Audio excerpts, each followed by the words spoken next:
নীল আকাশের নিচে এক শান্ত সমুদ্রের ধারে ছিল ছোট্ট একটি গ্রাম।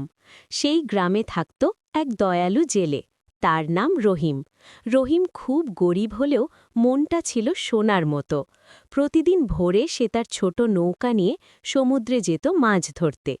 একদিন ভোরে সমুদ্রটা ছিল অদ্ভুত রকম শান্ত। সূর্যের আলো পানির ওপর পড়ে ঝিলমিল করছিল। রহিম জাল ফেলতেই হঠাৎ জালটা ভারী হয়ে গেল। ওহ, আজ বুঝি বড় মাছ ধরা পড়েছে, হেসে বলল রহিম। কিন্তু জাল তুলতেই সে অবাক। জালের ভেতর কোনো মাছ নয়, এক সুন্দরী মৎস্যকন্যা। তার লম্বা নীল সবুজ লেজ, চকচকে চুল আর চোখে ভয় আর বিস্ময়ের ছাপ। দয়া করে আমাকে ছেড়ে দাও, কাঁপা গলায় বলল মৎস্যকন্যা। রহিম ভয়ে পিছিয়ে গেল, কিন্তু সঙ্গে সঙ্গে তার মনে দয়া জেগে উঠল। আমি কাউকে কষ্ট দিই না, তুমি সমুদ্রে ফিরে যাও, বলেই সে জাল খুলে দিল।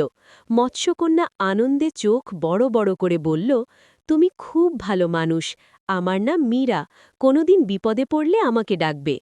এই বলে সে পানিতে ঝাঁপ দিল, আর মুহূর্তেই উধাও হয়ে গেল। কয়েকদিন পর গ্রামের ওপর নেমে এলো বড় বিপদ।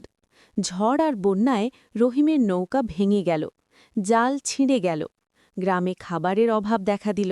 রহিম হতাশ হয়ে সমুদ্রের ধারে বসে বলল, হে সমুদ্র, যদি কেউ আমাকে সাহায্য করত।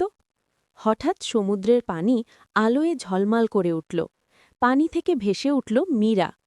ভয় পেও না রহিম, আমি তোমার উপকার ভুলিনি, হাসি মুখে বলল সে। মীরা তার জাদু দিয়ে রহিমের নৌকা ঠিক করে দিল।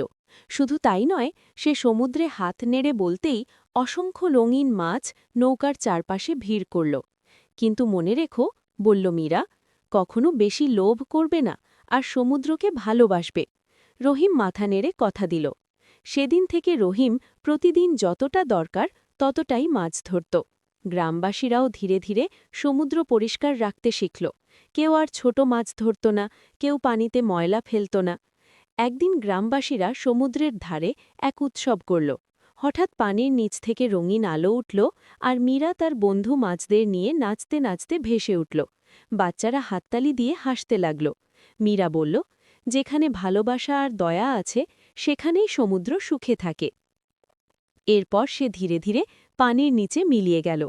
রহিম আকাশের দিকে তাকিয়ে হাসল। সে বুঝে গেল, সত্যিকারের ধন হল ভালো মন আর দয়া।